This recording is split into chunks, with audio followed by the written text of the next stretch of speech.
গত বছর এই সময়টাতে আমরা কি ভয় ভীতির মধ্যে দিয়ে আমরা আসলে আন্দোলন করতেছিলাম, মুক্ত হওয়ার জন্য যেই আন্দোলন করতেছিলাম, আবার অন্যদিকে ভয় কখন কোথা থেকে বুলেট এসে পড়ে, এরা লাশ আমার ভাইরা যাইতেছে, তখন রাস্তার পাশে চোখে পানি আসতেছে, এত খারাপ লাগতেছে। আমাদের সাথে মিছিলে এসে আমাদের ভাইরা জীবন দিতেছে। মুগ্ধ যখন পানি বিতরণ করতেছিল সবাইকে, পানি বিতরণ করে এক সময় একটু ক্লান্ত শরীরে যখন রাস্তার মাঝে বসছিল, ওই সময় তার মাথায় এসে গুলি লাগছিল। একটা রেজিমের মধ্যে ছিলাম, ফ্যাসিস্ট শাসনামলে ছিলাম। এর থেকে আমরা দীর্ঘ লড়াইয়ের পরে যেই আজাদি পেয়েছি, মুক্তি পেয়েছি, এটা অবশ্যই অনেক আনন্দের। এটা তো এটা ভাষায় প্রকাশ করার মতো না। আমরা তো আজ এখন যেই সময়, গত বছর ঠিক এই সময়টাতে আমরা তো তখন পলাশিতে ছিলাম।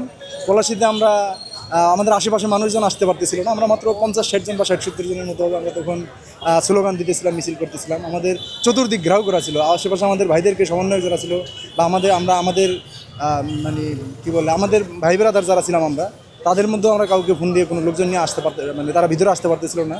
শহীদ মিনারটাতে তো তখন অলরেডি বেশ ম্যাসাকার চালায় গেছে পুলিশেরা, জানেন, চানখারপুল মেডিকেল মোড়, এরপরে আজিমপুর পুলিশে অবরুদ্ধ রাখছিল, এরপরে আছে নীলক্ষেত মোড়টা সেনাবাহিনীর ওই সময় নিরাপত্তায় ছিল। তো সব মিলে পুরা ইয়াটাই আমরা আবদ্ধ ছিলাম। এই জিনিসটা আমি এই জায়গায় আজকে আসার পরে এটা আমার বারবার মনে হইতেছিল যে গত বছর এই সময়টাতে আমরা কি ভয় ভীতির মধ্যে দিয়ে আমরা আসলে আন্দোলন করতেছিলাম।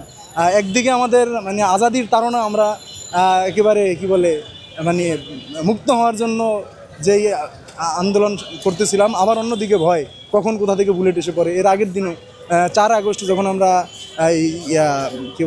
জিগাতলা থেকে আন্দোলন করে আসতেছিলাম, তখন শহীদ মিনার থেকে যখন বাসায় ফিরতেছিলাম সন্ধ্যার ঠিক আগ মুহূর্তে, ওই সময় দেখতেছিলাম যে সারিবদ্ধ লাশ আমার ভাইরা যাইতেছে, তখন রাস্তার পাশে চোখে পানি আসতেছে, এত খারাপ লাগতেছে। আমাদের সাথে মিছিলে এসে আমাদের ভাইরা জীবন দিতেছে। তো এখানে এক জায়গায় একটু বসে কান্না করার মতো, আমাদের চোখের পানি ফেলে যে একটু হালকা হবো, এই সাহস ওই সুযোগটাও তখন ছিল না।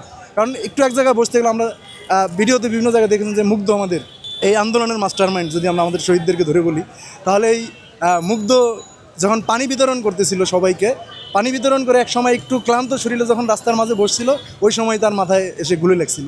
তো এইরকম বিভিন্ন বিষয়গুলো মাথায় কাজ করতেছিল। এই টিএসসি থেকে যখন পার হইতেছিলাম, তখন রিক্সা দিয়ে দেখতেছিলাম যে একের পর এক আমাদের ভাইদের কারো হাতে গুলি লাগছে, রক্ত প্রচুর, হাত দিয়ে ধরে রাখছে, কাপড় দিয়ে, ওড়না দিয়ে বা বিভিন্ন জামা কাপড় দিয়ে ধরে রাখছে, এভাবে যাইতেছে। তো এই যে একটা স্মৃতি, এটা আছে। একই দিকে যেমন বেদনার, আমাদের প্রায় 2000-এর মতন ভাইদেরকে আমরা হারিয়েছি। আবার অন্যদিকে আমাদের এত 16 বছরের উপরেও যে একটা ফ্যাসিস্ট সরকার ছিল, এখান থেকে আমরা মুক্ত হয়েছি। দুইটা ফিলিংস আর কি মিশ্রিতভাবে কাজ করে এখানে, এটাই আর কি। সব মিলে অনেক ভালো লাগছে।